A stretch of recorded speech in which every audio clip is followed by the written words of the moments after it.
Bom dia, meu caro amigo Manel Duca, que preside a sessão nesse momento, senhores deputados, senhoras deputadas, os caros telespectadores da TV Assembleia, TV Verde Vale de Juazeiro, TV Sinal de Aracati, ouvintes da FM Assembleia, membros da imprensa que cobrem aqui as atividades da casa.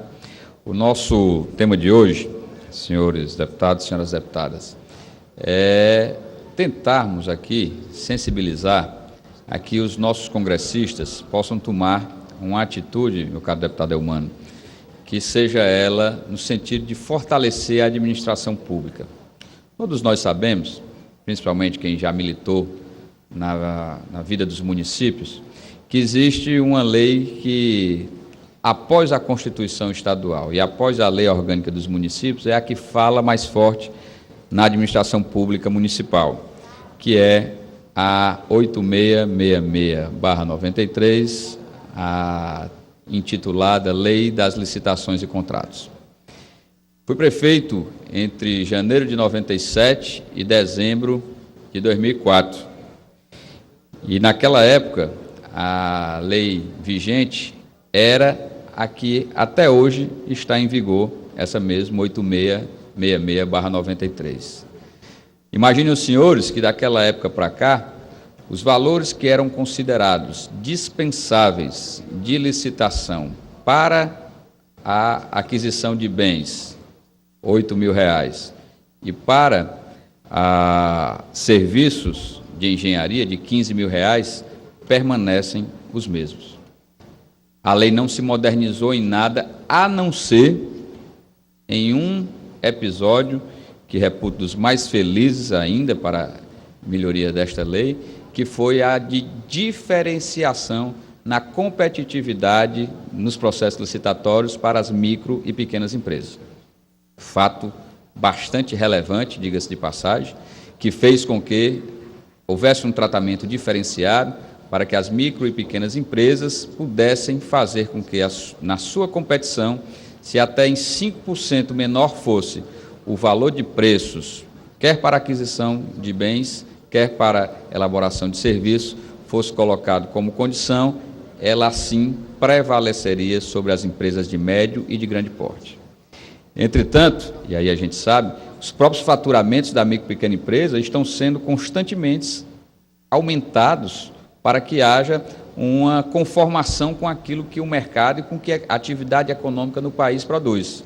Mas os valores da lei de licitações continuam os mesmos. A lei tem um sem número de regras que procura cada vez mais fortalecer o controle e o respeito àquilo que é conquistado, seja através da combinação de técnica e preço, seja com prevalência de melhor técnica ou com a prevalência de menor preço. Isso tudo é importante se dizer, mas reputo que é urgentíssimo a atuação dos congressistas brasileiros para que haja uma reformulação nessa lei. Para que os senhores tenham ideia, no Congresso Nacional eu fiz uma pesquisa, 404 projetos de lei tramitam desde a década de 90 para poder aprimorar e aperfeiçoar essa lei. E o passar do tempo vai mostrando, principalmente através de fatos que ocorrem no nosso país, como, por exemplo, esse que nós estamos verificando aí através das empresas prestadoras de serviço da Petrobras, de que haja um aperfeiçoamento e um aprimoramento. Essa lei de licitações, meu caro deputado Augusto Brito, meu caro deputado Carlos Felipe, que já foram prefeitos, ela mostra à sociedade cearense de que para adquirir um caderno para o estudante da rede pública municipal... Caro deputado, uma parte, por favor. Em seguida, recepcionarei a parte de Vossa Excelência. Para comprar um caderno para o estudante da rede pública municipal, o tratamento é o mesmo através desta lei, como se para um governo federal comprar, por exemplo, um avião. Mostrando que os parâmetros, todos eles têm que ser obedecidos. Mas, entretanto, a desburocratização, a facilitação no acesso para que essas pequenas e microempresas possam estabelecer-se no mercado para serem geradoras de serviços e também produtora de bens para consumo nas administrações públicas, sejam elas privilegiadas. Eu defendo algumas questões, e aí antes de ouvir a parte do deputado Carlos Felipe, quero lançá-las aqui como forma de estimular o debate. Um dos projetos de lei que me chamou mais a atenção foi o 1292/95, para vocês terem uma ideia, que reformula também essa lei. Ela diz o seguinte: o exame da habilitação do vencedor, após o julgamento das propostas, deve evitar disputas, incluindo demandas judiciais entre os concorrentes antes da classificação das propostas. Reforço a importância de que projetos executivos prévios à licitação, algo que evita problemas relacionados aos custos das contratações. Projetos prévios devem ser uma regra, nunca uma exceção. A contratação de projetos, também, a meu ver, e que bate com o que está previsto nesse 1292/95, a escolha pode ocorrer por meio de concurso ou de licitação que adote o critério de julgamento de técnica e preço, na proporção de 70% da técnica e 30% do preço. Ou seja, a combinação de melhor técnica, com 70%, e de menor preço, com o impacto de peso de 30%. O concurso e o leilão devem seguir como condições prévias para a contratação com o serviço público. A proposta regulamenta também o processo por pregão, como obrigatório na contratação de bens, serviços e obras que possam ser definidos por especificações usuais do mercado. É importante também que se mostre isso, quando são itens que já são usuais do mercado e que têm uma gama de fornecedores que podem estar dentro desse princípio da competitividade, nós defendemos que haja, sim, o pregão como obrigatório. Entre outras alterações, tem uma também que é muito importante, que é aumentar as penas contra crimes licitatórios, ou seja, licitações fraudulentas deverão ser punidas com todo o extremo rigor que a lei possa colocá-las. Proíbe a participação em certames licitatórios de empresas que façam doações a partidos políticos e a candidatos que saiam vencedores nas eleições. O deputado Renato Rosendo, Vossa Excelência, que hoje inclusive promove um debate na Casa, nessa proposta de lei, na qual eu guio agora meu pronunciamento, tem essa proibição também prevista, de que se houve a doação de uma empresa para a campanha de determinado candidato, se esse candidato foi vitorioso nas urnas, ele está proibido de contratar com a empresa que lhe foi doadora. Eu tenho essa concepção. E, além disso, prioriza a questão dos produtos nacionais em igualdade de condições com outros produtos nos certames licitatórios. Isso, é claro, é para fazer valorizar o produto genuinamente brasileiro, no critério de competitividade que desse a esse produto privilégio em relação a produtos estrangeiros ou de fabricação em outros países. Mas aqui reputo, o mais importante é a ampliação de condições mais favoráveis à micro e pequena empresa nesse processo de competição para a apresentação dos seus preços, quer para a venda de bens, quer para a execução de serviços. Então, esse era o fundamento principal que traria nessa minha fala desta manhã, e quero ouvir aqui o nobre deputado Carlos Felipe, a título de à parte, nesse nosso pronunciamento. Deputado Duca, o deputado Carlos Felipe ali para... Eu queria lhe parabenizar, caro Sérgio, sempre com a sua inteligência, com a sua competência, com a sua experiência de quem já foi gestor.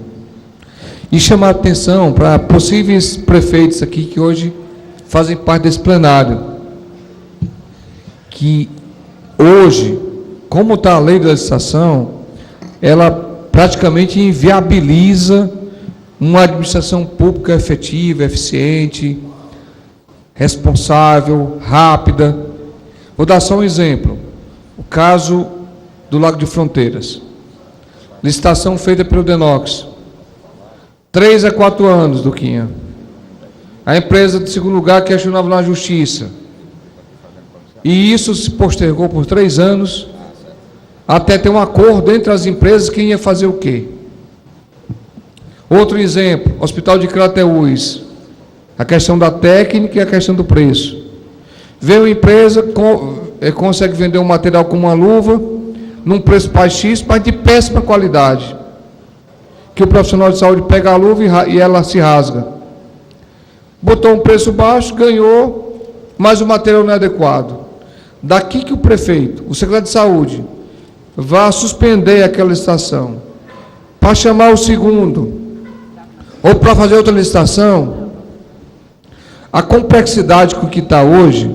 Outro exemplo, a minha esposa, secretária de Assistência Social de Crateús, hoje presidente do Coegema, aproveitar aqui para convidar os colegas para o evento nacional do Coegemas, que vai ter no final do mês de abril, que essa casa está apoiando, inclusive Vossa Excelência tem conhecimento.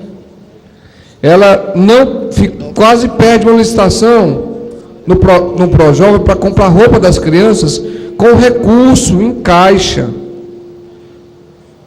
As roupas das crianças foram compradas quase no final do ano, em função da burocracia do processo. É por isso, deputado Sérgio, que hoje está mais fácil trabalhar com fundação.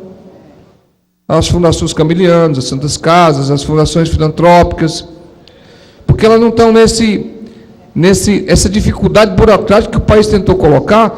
E lhe digo com uma frase bem simples, para finalizar. Como está a licitação do Brasil hoje, está para atrapalhar o bom gestor e para facilitar o corrupto, porque ele burla a mesma licitação. Então precisa que a sociedade brasileira que realmente faça isso e prestigie a empresa nacional, sobretudo a pequena e microempresa, que é quem gera mais emprego e renda.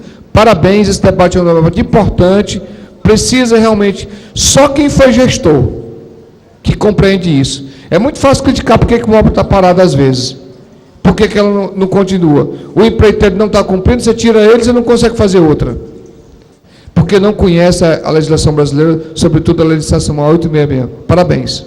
Obrigado, deputado Sérgio. Deputado, uma parte possível. Logo em seguida, deputado Elmano. Obrigado, deputado Carlos Felipe. Incorporo a parte de Vossa Excelência ao meu pronunciamento, tendo em vista justamente a experiência de quem já militou no serviço público brasileiro, e em especial quem teve a oportunidade de ser gestor, como Vossa Excelência, que vê que cumprir a lei é a nossa obrigação enquanto gestores. Entretanto, procurar fazer com que ela seja otimizada e dê a resposta adequada e na velocidade que a sociedade precisa, deve ser a modernização que defendemos aqui para essa lei das licitações, em especial para um reajuste nos seus valores de início de obras para garantir a competitividade de todas. Eu ouço o nobre deputado Elmano Freitas. Deputado Sérgio Aguiar, quero primeiro parabenizá-lo pelo tema apresentado e por sua serenidade e equilíbrio em apresentar o tema. Nós sabemos que a lei de licitações é uma lei superada pela dinâmica da sociedade. Nós conhecemos, às vezes, situações, aqui o Vossa Excelência foi prefeito, que um determinado profissional elabora um projeto de obra e a licitação é para uma empresa. E muitas vezes essas duas pontas não dialogaram. E se inicia todo um debate com a administração pública, e isso gera, às vezes, atraso na obra, porque quem está executando diz que o projeto foi mal planejado por um arquitetônico, e quem é do projeto arquitetônico diz que a empresa não sabe executar, e quem fica no prejuízo é o nosso povo, e o administrador que é acusado da obra ser lenta.